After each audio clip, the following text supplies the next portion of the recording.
Okay, 30 seconds.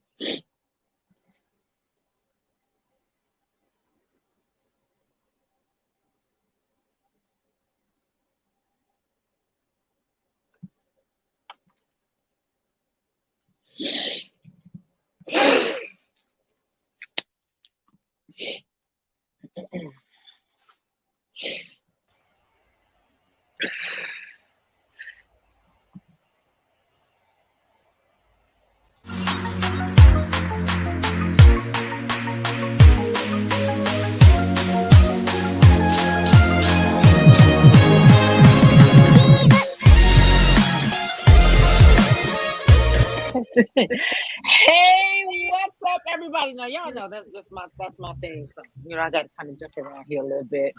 What's up, everybody? This is your girl Z. Welcome to Ships, the relationships show where we chronicle the difficult and hidden world of true to life relationships. What's up, squad? Hello. Hello. How y'all doing? All Good. Dr. Hosea, how was your week? Oh, it was a wonderful week. I've been anxiously anticipating the day. Can't wait. Let's get it. All right, Janine, how you doing, girl? I'm good. I want to say Happy New Year, even though it's past the middle of January still. I say we can say it all month long. All right. And Pastor Rick, how you doing? I am doing fantastic. Fantastic. Right up. Fantastic. Fantastic. Okay. I'm y'all excited. ready? Yes. I'm so excited, y'all. We got some, oh my God, some new messages in. Come on now. Hit it. We got to get right into it. Messaging. I can't sing. Now, y'all know I can't sing. Y'all just leave me hanging like I'm in the bottom, baby. Now, y'all know. See how they just left me hanging, y'all? It's all good. It's all good. All right. I know, right? Yeah, that was on purpose. So anyway, okay, guys, I got some letters, and are y'all ready? Let's go. Can y'all handle? Let's We're go. ready. Okay. All right. Here's the first message in the battle.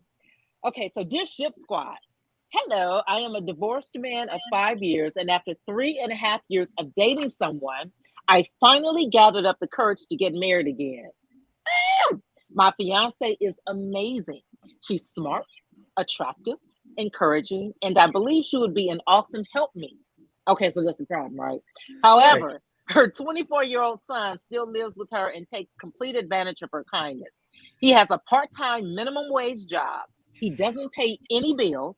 He doesn't clean, cook, or bring any groceries into the house, but he eats her out of a house and a home. He plays video games all day when he's not at work. While she provides for him, cooks and cleans up behind him like he's a little child. That drives me crazy. And every time I say something to her about it, she gets defensive and makes excuses for him. Like I'm the one with the problem. I really love this woman, but I can't live in a house with another grown man freeloading. She inherited her home from her parents, and I've been living in a small apartment since my divorce. So we agreed that I would move in with her once we're married. However, due to her parental decisions, I'm thinking about ending it and calling the wedding off. But I really don't want to lose a good woman.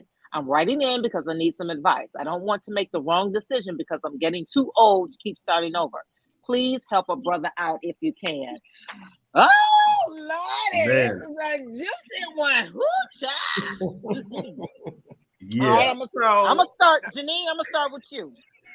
So I'm gonna defer to the guys, but what I do want to say is that made me sad for the woman that may cross paths with her son because he's not ready to be a man. Ooh. Right? So this has more layers than just the guy who's like, I don't want to lose a good woman.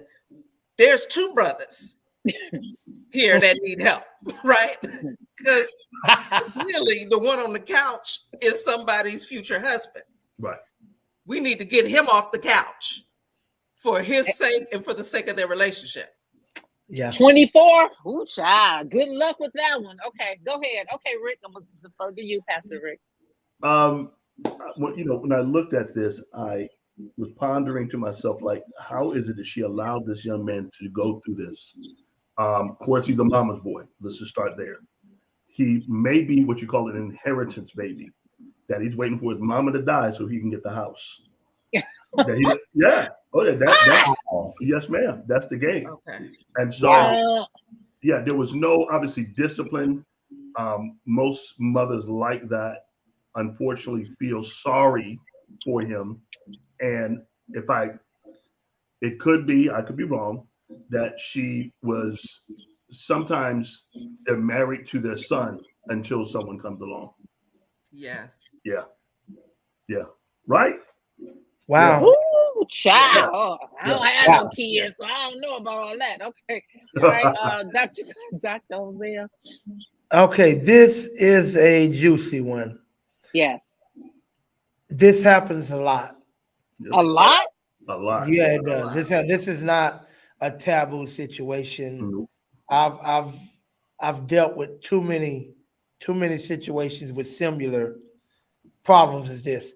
Oftentimes what happens when a mother and a father of a child don't make it, whether the man, leaves, they break up, or he's never present, or there's a divorce, or even if he passes, whatever, the mother tends to, and I'm only saying the mother because this situation, she's the one with the biological child that's being referred to in the letter. The mother doesn't want the child to feel like they're missing out on anything in life. Yes, sir. Like they're not going to be deprived because daddy left. Like my child's not going to miss, and they tend to overcompensate. Yeah. By trying to make sure he's comfortable and doesn't feel neglected or missing anything. And through overcompensation, you can easily spoil them. Yeah. And they're not being developed properly because you're trying to make sure they feel like they're not missing anything, so you don't hold them responsible. Yes, sir. And hence here we are 24 years later.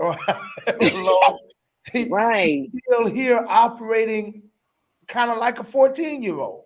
Yeah. And now she's met a great man, and he probably wasn't raised like that.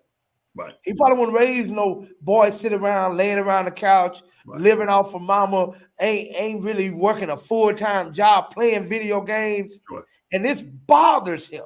Yeah. And he's knowing how upsetting it is to him now.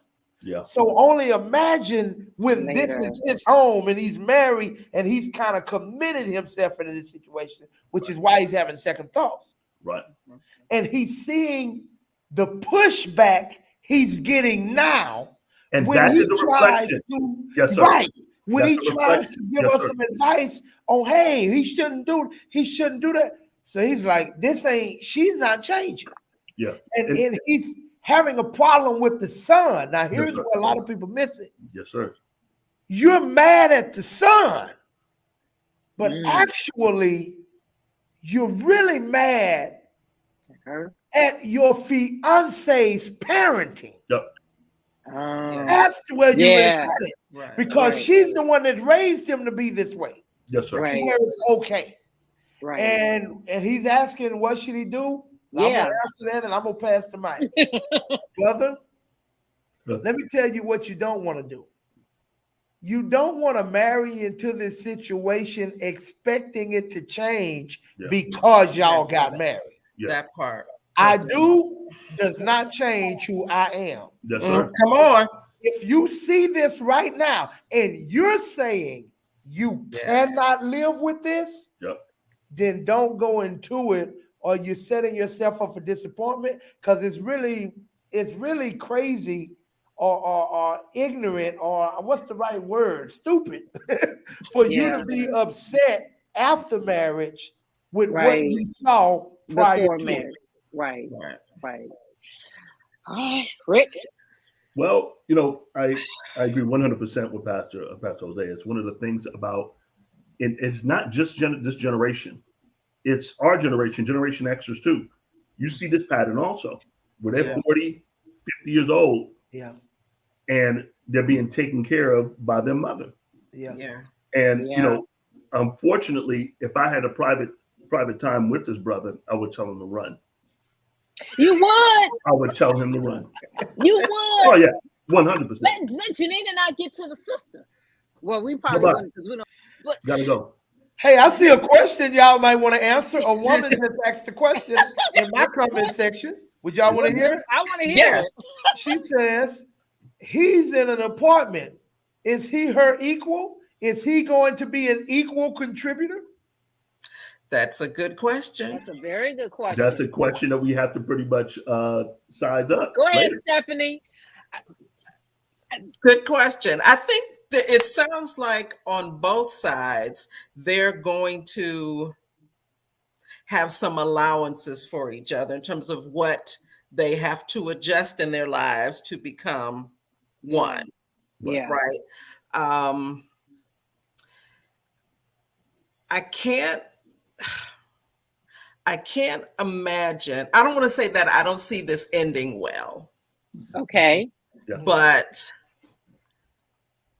unless by some miracle, her son gets up off the couch, Right. and does something, I mean, now you have Family counseling, maybe? two adults under one roof. That means that's more time for video games and pizza and a bigger couch for him, because now he has people supporting his lifestyle. Yeah. Right. And I've asked people who have adult children living at home with them, and they've said, well, it's really hard out there. Girl. Particularly this is what I've heard in the big cities like LA, New York, where the cost of living is very high. You see kids staying home, staying with their parents longer. Right. But I think there's supposed to be some time between living with your parents and having being in a marriage that you have your own address. Come you on are now. responsible for your own address, bills, everything. Yeah. Because that is part of your growth. Yeah. Yeah. Can I add just one more thing? One more thing, Z, forgive me. Go ahead. The thought here, when Paul talks about becoming all things to all men, so you may win some. In this scenario, could it be maybe that he relates to him on that level of playing video games? So in other words, he's making a deposit. It may take a while. You're gonna make a minute, but eventually he will probably see maybe that at responsibility. There you go. Yeah, I mean, I have a potential solution. We had a man weigh in. He said, let's not forget, she inherited the house. She didn't buy it. All right, John. That was funny. Hey, but here's a potential solution. And the only way I could see this working is if he gets a mutual understanding with his fiance. Yeah. That she recognizes her son does need to learn independence, and he does need to venture out on his own and become a responsible full-time job. And if she agrees with it, now here's the second part, and together they come up with a plan. Ooh, yes. With an expiration date. Yes, sir. Yeah. That he is out by or doing something different, whatever that is. Right. Maybe it's just him getting a full-time job. Yes, sir. Real money, saving up and starting, or maybe they even agree to help him with his startup. Right. Move and get on his own. And then do a stepbrother move. Conversation with him. That he understands. Here's the plan. We got 6 months or whatever it is. 6 months, and if everybody buys in and sticks to it, right, it could possibly work. That's my advice to you, brother, before you give up on it. That sounds like a movie. And Pastor, but you would need to. Let me just say this. One of the things that I found with people that move with women that move the guy into the house. That's the first. Why can't they just sell the house, buy something together? Because what happens then if it doesn't work out? He's the one that's out. If he's moving into her house, does it become their house? If they're married. Yeah, legally a lot of women don't. Yeah, legally it does. Not necessarily. No, it doesn't. Not necessarily. Well, it depends. That is part of the conversation that they have to have before they say, I do.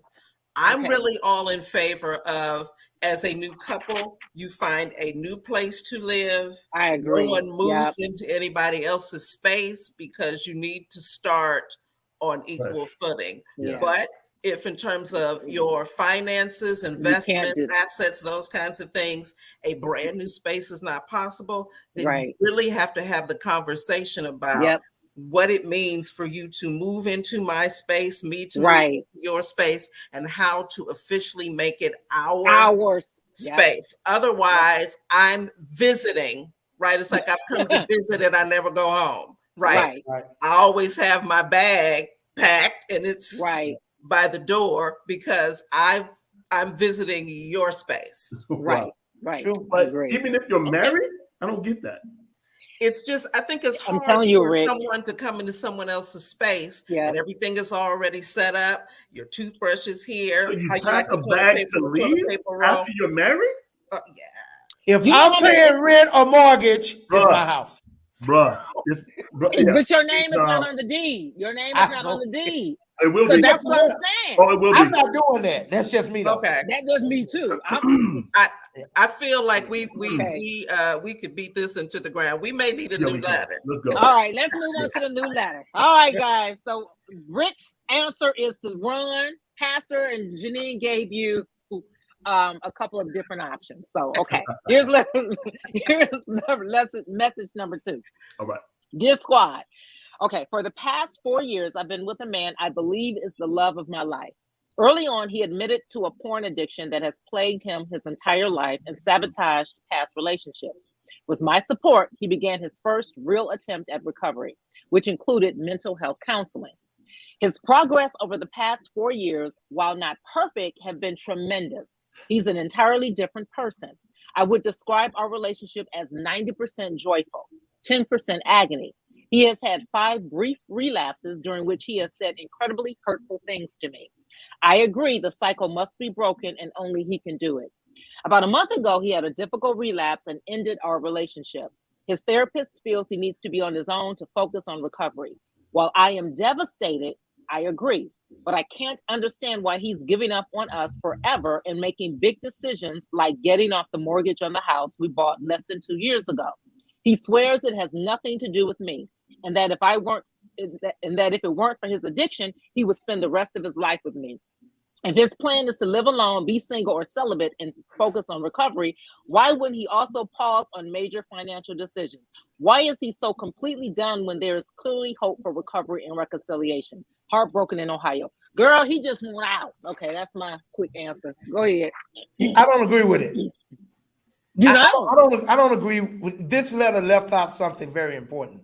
I don't know what she left out, but he's not leaving because he's watching porn. No. That's no man's doing that. That's not happening. I don't care how much he watches. He ain't leaving you because he's watching porn. No. That's not the reason he's leaving. That's Are not you sure? No, I am 100% sure. Pretty much. I'm 100% sure that's not why he's leaving. That's not why. Okay. If anything, what happens when she catches him? Yep. What kind of fights do they have? Yep. What is she saying in those points? Yes, What is really, because it ain't because he's watching porn. It may be because of what you saying about him and how you viewing him or what. So what is she supposed to say? And wait, there was a part where she said he said some hurtful things during his. Yeah, he said it back. Right. What is he saying? I know she ain't telling you what she said. That's what I'm saying. This letter is missing some very important factors for us to give you a real accurate response. Right. Like you don't. There's a lot of holes in this particular letter. Absolutely. Yeah, don't no man start watching porn and just look over and start cussing you out. No, that doesn't happen. What if he wants her to do the stuff that's on the porn? No, this letter is lying to you. Not lying, meaning it's leaving out some very important information. Okay. He's not leaving because he's watching porn. No. Okay, Janine. So to your point, Zandra, and I think we touched on this in our holiday episode. Do not chase after someone who does not want you. Yep. True. You know, you cannot make someone want you. And even if you know, they really want you, but they're confused and there's other things going on. Complicated. Right. You don't want to be caught up in that hot mess. So if this brother feels like he needs to end it cold turkey, go off and do what he's doing, like you said, Pastor Hosea, there's some things missing. But what's not missing from this letter is the fact that he's done. Yeah. Right? Let him go. Yeah. What can you do? You know, you cry it out, girl. Right. If it's meant to be, it will be. And I would encourage her to look into some counseling also, because it's a lot to walk with someone through an addiction. There are some things that she needs to equip herself with to be supportive if there's still a there, Absolutely. but also to unpack that and move beyond it, because I'm sure she's going to have some feelings of, what could I have done to help him with his addiction, right? So that we could still be together. That's a lot of weight, right? And you'll start to that could eat away at your self-esteem. So I encourage her to do some self-care. You know, I heard a great man once tell me this. He said that when you're with a guy, when he finds the right woman, he said it is so hard to do something to make him leave. Like, you got to be just something like super, super crazy for him to actually leave you. And then if he doesn't want to be there, there's nothing you're going to be able to do to make him want to stay. He's going to always be looking for an out. So it's pretty easy, I guess. But women, we want to try to, guys, you can weigh in on that. That's just what I've been told.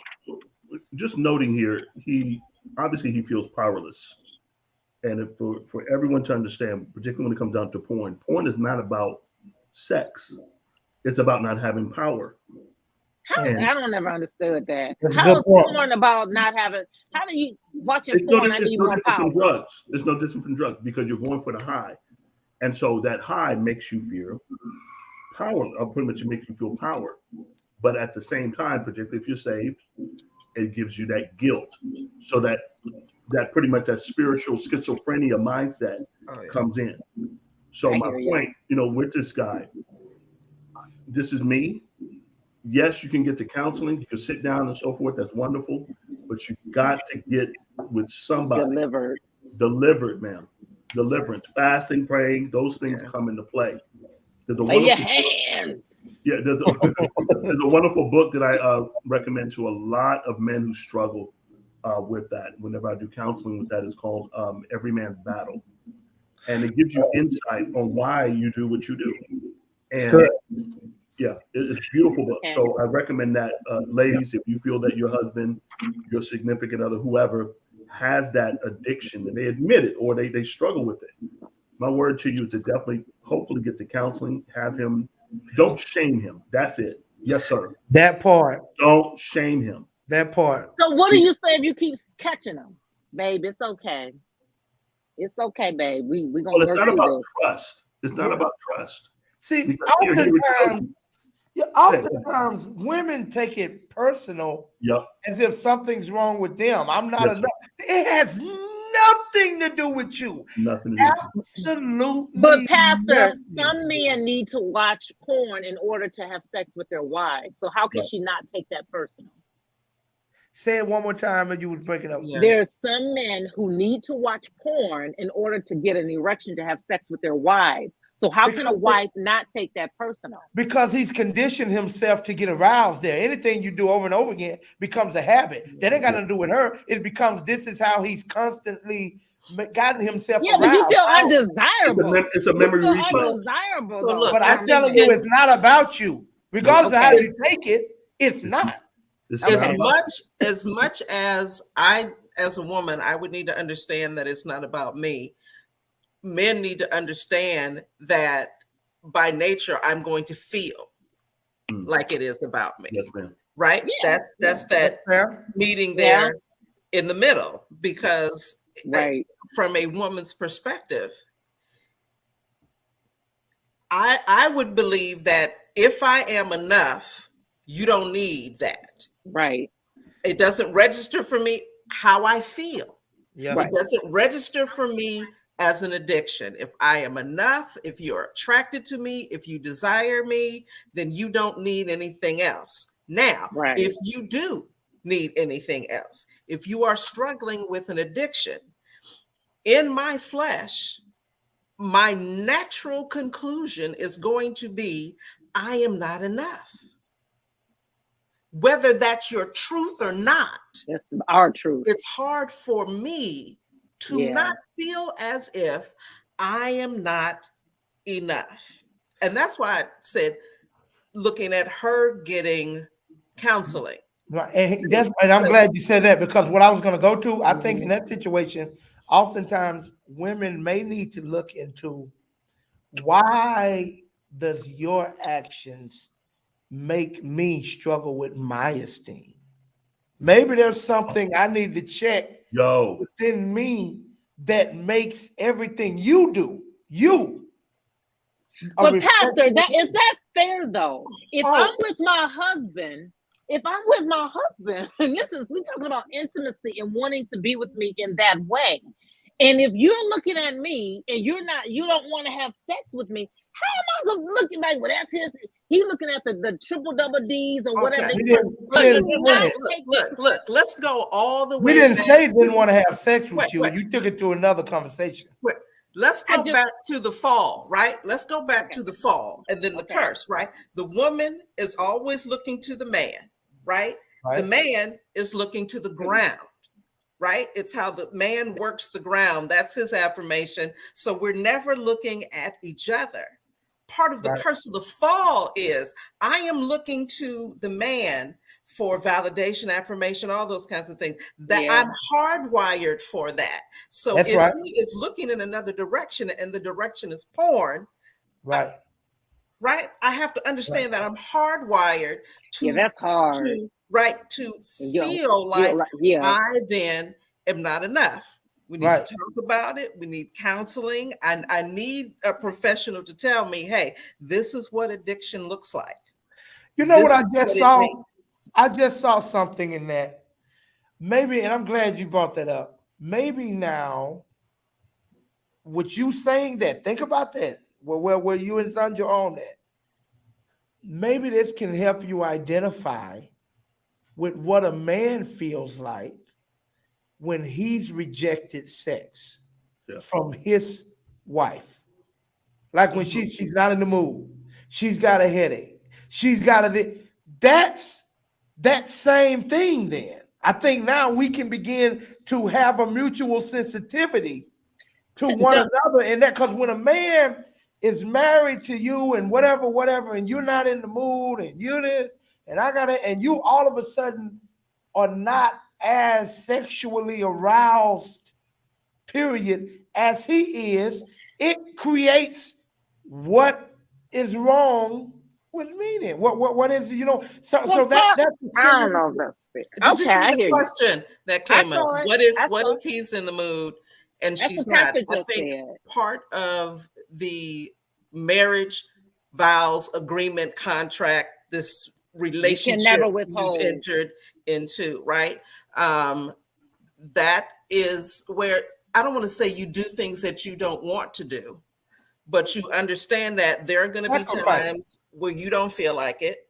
And your spouse does. I think if you have open communication, there are times when your spouse will give you that look and you're like, oh, not right now. And other times, last couple times you had a headache, you had this, you had that, you need to go on and take one. In all due respect, in those moments, your husband don't want open communication. He want open legs. He don't want open. I'm not talking about open communication in that moment. I'm talking about in the relationship. Talking about how you deal with it, Pastor. I couldn't let that fly by. That was too much of an open door. Best comment all night, sir. Best comment. Yeah. Yes, sir.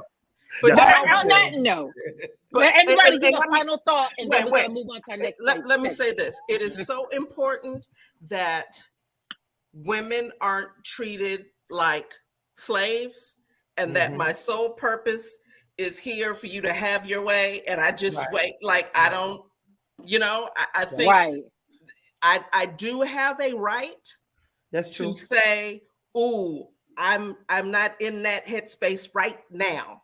Right. And I can't be every single night. Right. You know? Yeah. But that's we need to dig into that more, because that's another touchy. whole whole man. I just watched the movie this past weekend, The Last Duel. It gave me a greater sensitivity to the plight of women. I ain't lying, y'all. It really, I was like, wow. We tried to tell you. We tried to tell you. Movie. All right. The Last Duel. Anyway. And it's hard to get to it if you didn't got on my last nerves. Yeah. We're at our best. On my last nerves. I'm not feeling it. Yeah. Don't look at me sideways. He's just laying there like that. Don't look at me sideways. No. Ragdoll. The Bible says. I know what the Bible says. No, you need to hear what I'm saying. Hey, you need to hear what I'm saying. Me as the only. Oh, that's funny. All right, guys. Okay, the next segment. That's hilarious. This was so good. We couldn't even get through all the letters. So the next time, guys, we're going to pick up where we left off. But this next segment, guys, is really, really, this has been the talk of the town. It's been flooding viral videos, YouTube comments, dealing with why do Christians get a divorce? Oh. Why are you a Christian? You said God told you to get married. Why are you now getting a divorce? So, of course, the Megan Good, Devon Franklin situation. And so pretty much everyone knows, but I'll kind of bring everybody up to par. They've been married for 9 years. Megan Good got with Devon. And, you know, she said God told her that he was her husband. They met on the set of Jumping the Broom and et cetera, et cetera. And so we never know what's going on, but they just seem like this amazing Hollywood couple. Now, she has been plagued with a lot of criticism from church folk with how she dressed, how she acts, the roles that she chooses to be a pastor or a minister's wife. And so, she didn't like that. So she said she kind of got away from the church a little bit because of the criticism. But then out of nowhere, we hear, I should say for me, they released this joint statement saying that after prayer and consideration, they just feel like they're gonna, go in different directions, et cetera, et cetera. And so Megan has gone on her way. Devon then releases this particular picture, and I don't get it. I'm gonna admit it right off the bat. I don't understand none of this. Just say we get a divorce. It ain't worked. I don't know. I don't get it. So I'm gonna let you guys weigh in. Okay. So I am always leery when people say God told me. Yes, ma'am. Now, I believe told me. God does speak. God has spoken to me like directly, like I hear his voice. Mm-hmm. Other times he will use people around me to confirm something, to reconfirm something, or he will draw me to a particular scripture. It could be a commercial. It could be a message on the side of a bus. But I'm very, very careful. Even when I'm talking to friends and they've asked me my advice about something and I'm sharing scripture, etc., I very seldom ever say God told me.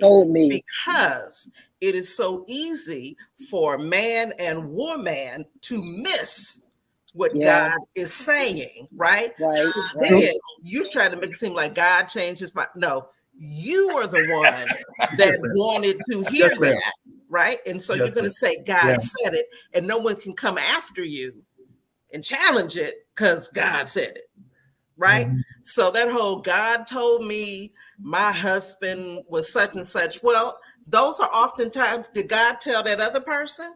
Come on now. Because God's not into secrets. Right? God's not going to tell one half of the couple. And then God's going to tell both of you. If you're supposed to both be in it, God's going to reveal it to both of you. May not be at the same time. Yeah.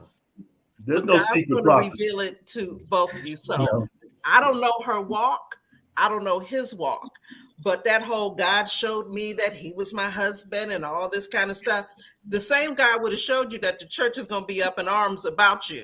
So you then shouldn't have been surprised I at have the to believe, shade of the heat Janine, that you got, because same God would have told you that this is your husband. That's part of the package. So then I'm wondering, who did you hear from? Right, Well, right. hey, Disney Channel? he must have heard. Inner Disney Okay. I'm Channel? pretty sure he prepared her for what was to come. I can't see him not doing that as a pastor. As this is your wife. This is the same one that released this picture. Yeah. Yeah, It's just disturbing. There's some things we don't need to be a part of. Yeah. And I'm sorry, y'all. I keep going on and on and on. But between this and then Jason Momoa and Lisa Bonet,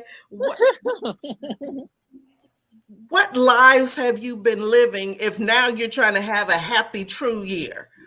Who are these people that are coming together? And then you're discovering like a whole new person. Yeah. What's happening? Janine, what a lot of marriages are going through, what I see personally, is that they always say this phrase, "I'm not happy." Why are they not happy? Well, the thing is because they believe, and Pastor, they help me, they believe that their spouse is supposed to bring them happiness. Well, yeah. And that's far from the truth. Right. Far from the truth. You have to come in as a naturally positive, upbeat, and maybe that's not you, but your outlook has to be positive. Right. So happiness, in my opinion, is based on the person that comes into the marriage and what they're going to contribute to the marriage. And so that's where happiness comes in. So then you're saying we don't have a realistic view of what marriage is. Exactly. No, we have all these unmet expectations. Right. And then we're saying, I'm not happy. Right. Well, yeah, and that's part of it. Yep. Right. Jose, Pastor Jose, I'm gonna give you the floor because you haven't talked much. So let me give you some time. Everybody else, let them. Hey, listen. First, when you talk about this particular post, if you ain't gonna say nothing, just don't say nothing, because you ain't said nothing. You said about being honest, being true. I don't know no more. I'm more confused than I am before. Like, and I know when people be in, their feelings. So my heart go out to you, brother, because you're going through a divorce, and I know that cannot be easy. So for that, my prayers are with you. I just wish sometimes we wouldn't air certain things so personal, because you open yourself up for the public scrutiny of it. Right. Yes. If this ain't with true, and particularly this picture, Pastor Dale. But I'll say this: I'm gonna get off this picture because it's gonna make me mad. I keep reading this. Yeah. Here's where the issue goes. People, and yes, to answer your question, you actually yes, or Zandra, whichever one of you it was, people do not have oftentimes a realistic view of marriage and what this is about. Right. Marriage is about God's purpose for marriage was not to make you happy. Yeah, that's right. Now, most people get quiet when I say that. Why else? Why not? Right. God's purpose for your marriage was to fulfill His purpose. Right. Happiness becomes a byproduct of fulfilling the purpose that God brought you together. Sir. And when you lose sight of that, you won't be able to make it through the storms you're going to have to go through. Your marriage has to be bigger than you. Your marriage has to be bigger than your feelings. Your marriage has to be bigger than the moment. It has to be something that we're accomplishing together, that we believe God put us together to fulfill this need. And that outweighs how I'm feeling today, what somebody said to me yesterday, what they posted about me the day after that. That's something that drives us to. It's a common goal that we're both committed to for His glory. That's what marriage is really supposed to be about. Yeah. Now, oftentimes we get married expecting things to change because we get married. Just because you're married and I don't know these people, so I'm speaking from things that we've heard. Just because you get married to a pastor, but your way and you do how you do, that don't mean everybody else just go accept you as you are and stop challenging it and just bow down to the fact where they married. That's their business. That ain't how people operate. Right? It ain't the way it goes. And particularly if you're on social media. Right. Right. Because you a pastor and you marry somebody and you think, well, when I marry them, then they gonna understand and they're gonna become, because God's using me to develop them. God ain't using you to change nobody. That's his job. We don't change people. Right. We just deliver the word of God and be who he called us to be, and hopefully we inspire some about them. But you don't marry nobody expecting them to change. And oftentimes people are getting divorced over the same stuff that was there when you was dating. Yep. Why did you get married if you're gonna leave me over what I was doing when you met me? Yes. Oh, wow. Yes, that's Wow. good. That's my soapbox. And that's a high percentage of people that when you're going through counseling, it's stuff that was there. Always 99.9. When love pretty much wears off, the oxytocin and the once the chemicals wear off, they see, and it's unfortunately in this situation. She probably tried to change for him, but she wasn't feeling it.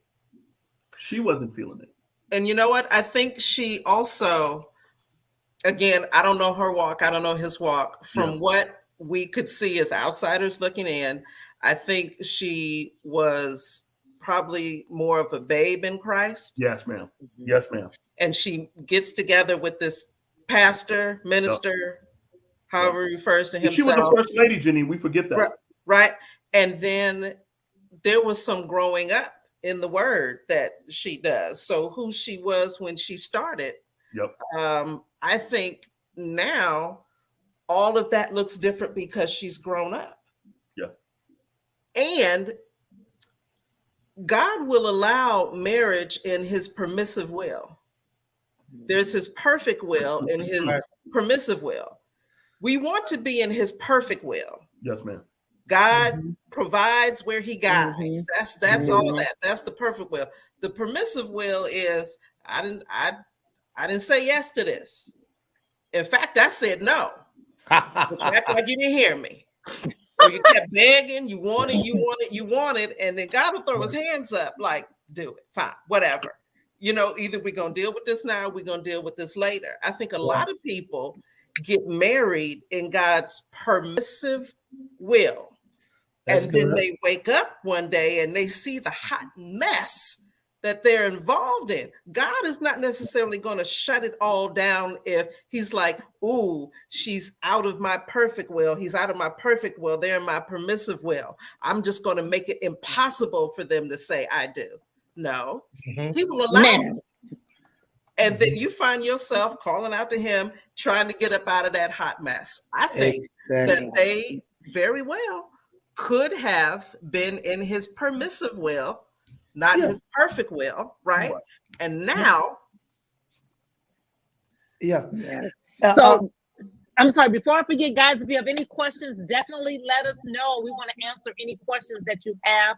Also, like, subscribe, and share our videos on Betterflies on YouTube. Please. The link is in the comment section, as well as up in the description box. Tell your friends about us. I want to make sure I just plug the show before I forget. This conversation is so good. I want to make sure that I got that in. So, okay, go ahead. I just want to make sure. I want to read a comment from somebody on my personal page. Blessing me because I watched her grow up. Alicia Wells, who's been married now for many years. Seems folk take the easy way out instead of going back to square one and remember why they married the person. Marriages have seasons. Gotta stay the course and fight for it. I know that's right, baby girl. Right. Now, here's what I was gonna say. Oftentimes, too, in marriage, people don't fully count up the cost, as Jesus told us. Yes, oh yeah. You gotta count up the cost. Now, I ain't gonna even lie. Marriage of this magnitude with the Hollywood titles attached to both names, really. Right. As, a hot Hollywood producer, her as a hot Hollywood star and actress. Right. The cost of the amount of scrutiny you would get, the attention, the magnifying glass, to add ministry on top of that, with the church folk, with you not having, because when you're in clergy or married to clergy, you're placed on a higher standard and pedestal than others. Wrong, right, or indifferent, that's the reality of the situation. And you gotta consider that cost of whether or not what you're getting is worth what you got to put up with to have it, because you don't get to separate one from the other. Don't pray for the rain if you're going to complain about the mud. It comes together. Yes, sir. And I don't think they fully consider the cost of what this would cost. I mean, that's why, because what you know what divorce is? Divorce is saying I can't pay, I ain't paying for this no more. I'm not willing to pay for what it takes to stay in this any longer. Count up the cost before you start. And again, my prayers are with them, because divorce is ugly and it's hurtful. It's been compared to death. And death is worse. We I mean, divorce is worse. Them, but we're not trying to extort them in any way, but we're trying to use this as an example to educate and empower others so they too can learn. The greatest teacher is not experience, it's somebody else's experience. Yes, sir. And the other thing we can't forget is that they did write a book called Wait, and it was a lot of backlash. They should have waited with that book. And some of the couples who have been married a long time did say, like, y'all needed to wait before you wrote this book, because you need to go through a couple of seasons. You need to, get out of that honeymoon phase, all of that. A couple of people came out and spoke out against it. Hey, because you don't want to end up eating mud. Yeah. And how long were they married when they wrote the book? A couple of years, 3 maybe. Yeah. Because they've been together 9. That's been quite a yeah. So now, like, so my question to you, is the book still good? Like, would you still recommend somebody to read that book? I mean, I don't know, because I've never read the book. So let me because sometimes it's one thing between, and because I don't know, like, if you ask me what I think, I'll give you my opinion. But I have never read the book.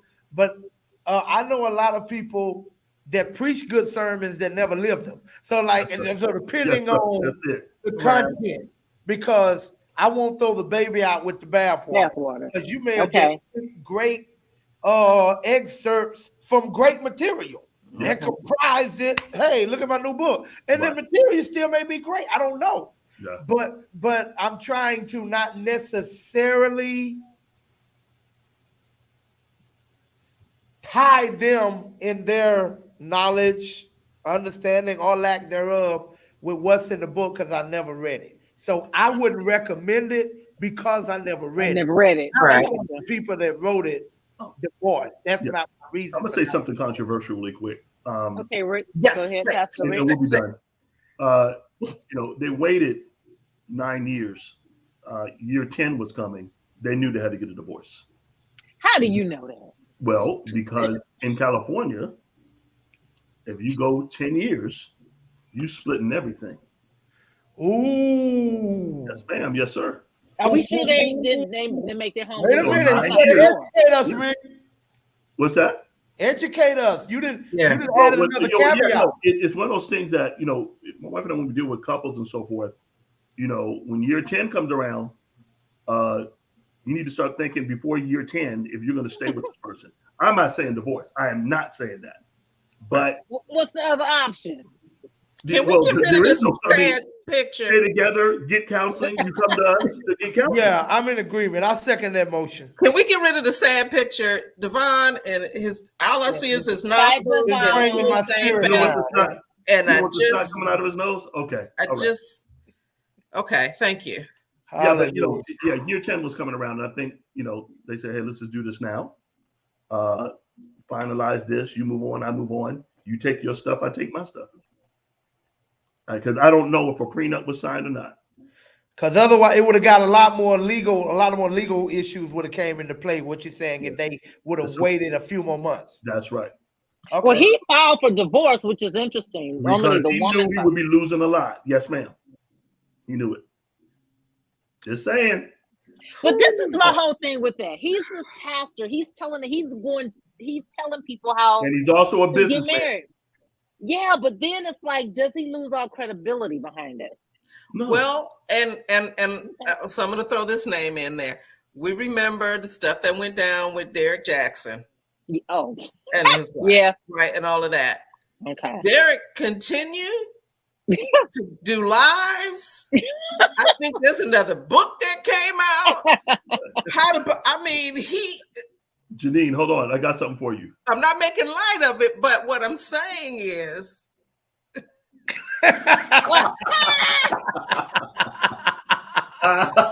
That's funny.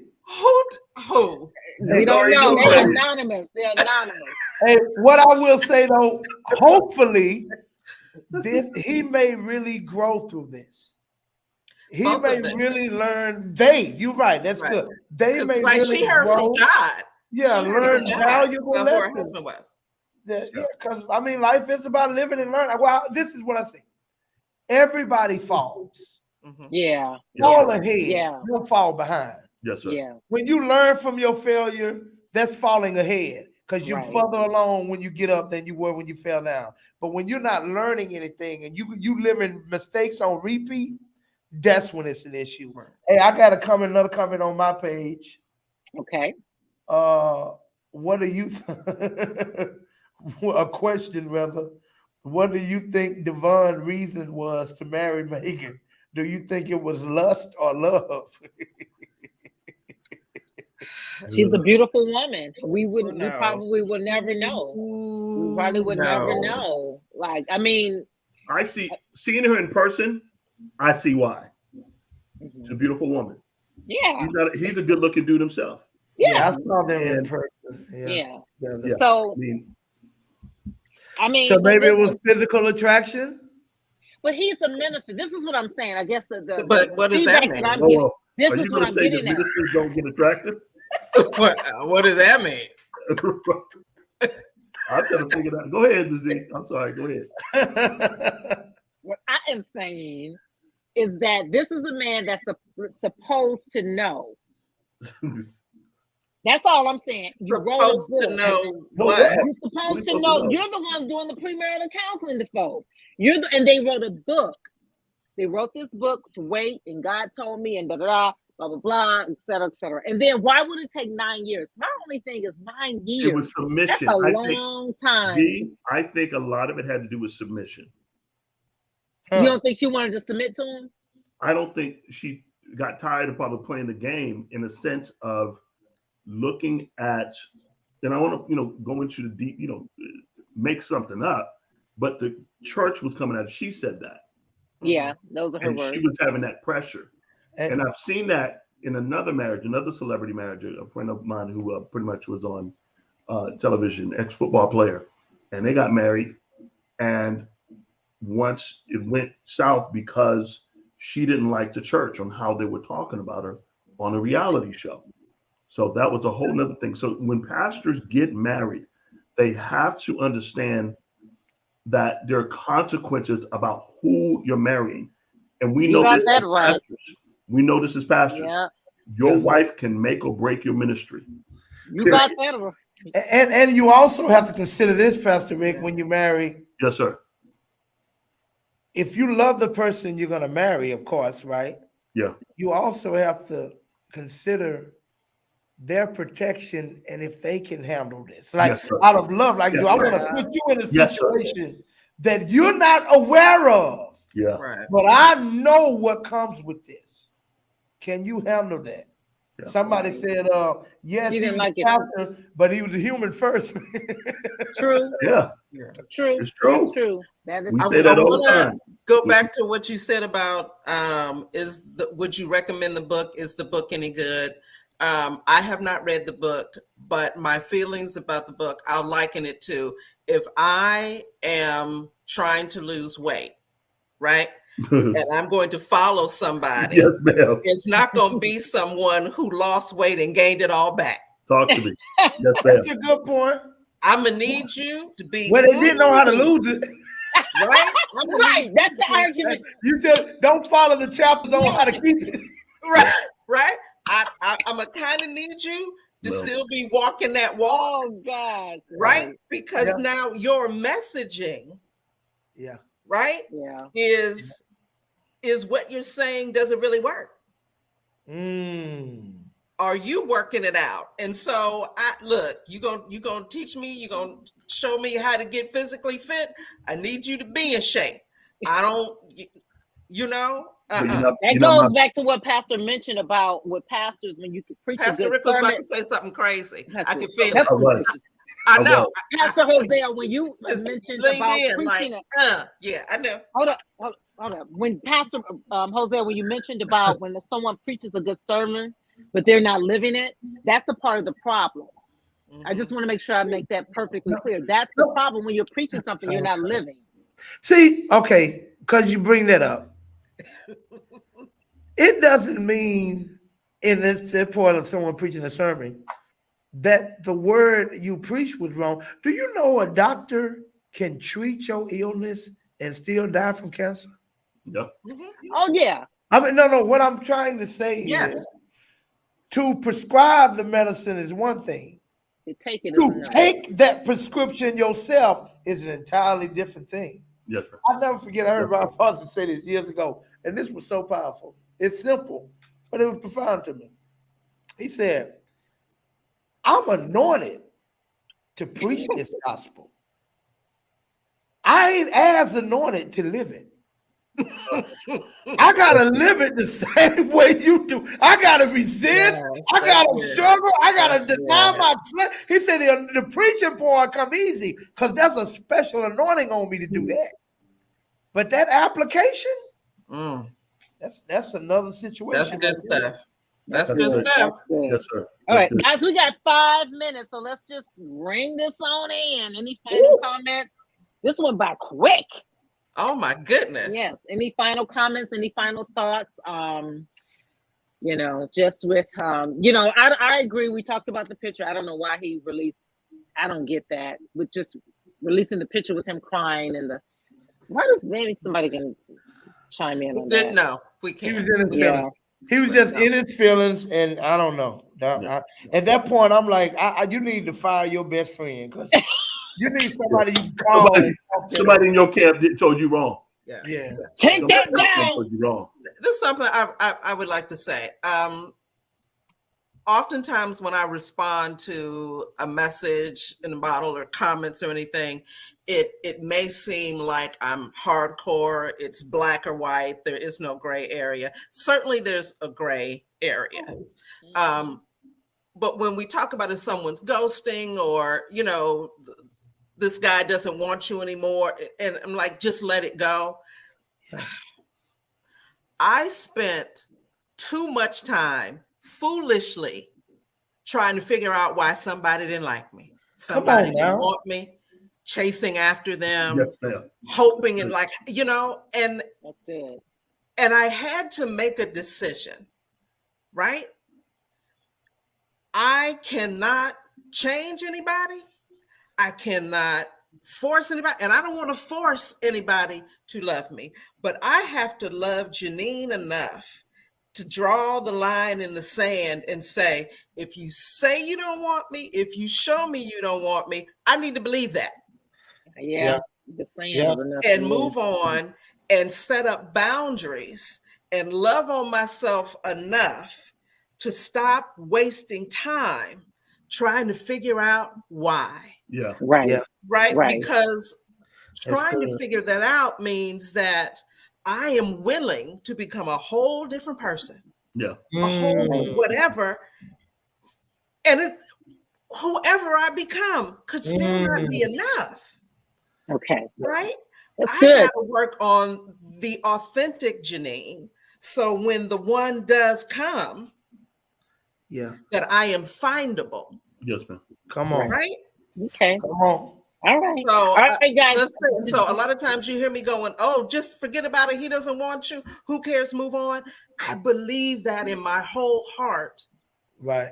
Because it's a waste of time to try to figure out any of that other stuff. If they don't want you, move on. Somebody does, and you're preventing them from coming. Fine. Wow. All right, guys, we're running out of time. We I want to love give it. the other two guys another. Anybody else? Good Anybody stuff. else before we wrap this up? I'll be real quick. One of the key things the scripture talks about loving thy neighbor as thyself, or before that, Jesus says, love the Lord with all your heart, mind, and soul. Second into it, love thy neighbor as thyself. The key phrase there is loving thy neighbor as thyself. So if you love God, you can love yourself. Yep. And you can love your neighbor. Yep. Your neighbor, yes, is your significant other. Yes, whoever. And you have to be very, very key. Make sure you hone in on that loving thyself in through the love or through the Holy Spirit of God. So that's my take when it comes down to loving yourself. Absolutely. That's true. That's and I'm gonna piggyback on that same scripture. Yes, sir. The problem we having with some folk is that they are doing that. They are loving you the same way they love themselves. Okay. See, you trying to get something from somebody that they don't have within them to give. I'm requiring something you don't yet possess. Yes, sir. I'm requiring a love that's not even in you for you yet. How can you give me what you don't possess for you? Woo! Come on. That's good. I gotta find another fountain because this one dried up. Yes, sir. Come on. Wow. Good stuff, Good Pastor. job. On that note, wow, this has been unbelievably powerful, guys. I'm so excited. I'm just still taking this. Yeah. Give me breath and exhale. Well, guys, remember, subscribe to our channel. The link is in the comment section. The link is also in the subscription section. Betterflies Entertainment. Right now, you're catching us on multiple platforms. In a couple of weeks, guys, we're going to just be on YouTube, only on Betterflies Entertainment. So go over right now and subscribe. Send in your letters if you want to have us answer a letter. You don't have to leave your name. You can give a pseudonym or whatever. You can send it to myself, Zandra S. Wilson at yahoo.com, or betterfliesentertainment@gmail.com. Whichever one, we would love to answer your letters. We promise not to butcher them or to, we're going to answer them in love. And prayerfully, the advice is something that you can take. But guys, this has been real. This has been good. Come on back, share, tell your friends about us. We're going to be back in a couple of weeks, so stay tuned. And again, I'm telling you, send these letters in. Send these letters in. We're going to have some prizes for you guys. So it's all kind of fun stuff we got coming up in the future. Okay? Until next time. Bye, everyone. Goodbye. Bye.